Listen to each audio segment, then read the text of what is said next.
নামাজের পর আয়াতুল কুরসি আপনি কিভাবে পাঠ করবেন, তাহলে শুনুন কিভাবে পাঠ করলে আপনার আয়াতুল কুরসির দোয়াটি আল্লাহ তাআলা কবুল করবেন। আউযু বিল্লাহি মিনাশ শাইতানির রাজীম। বিসমিল্লাহির রহমানির রহিম।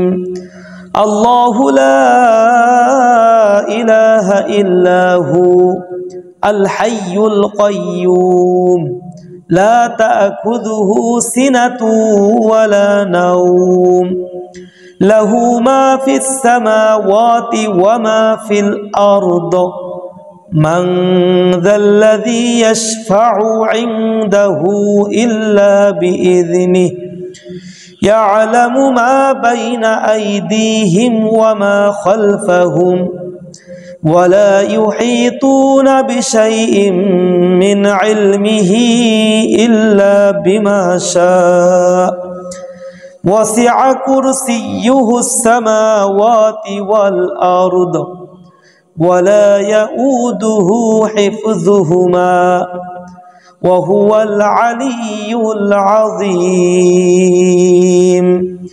صدق الله العظيم।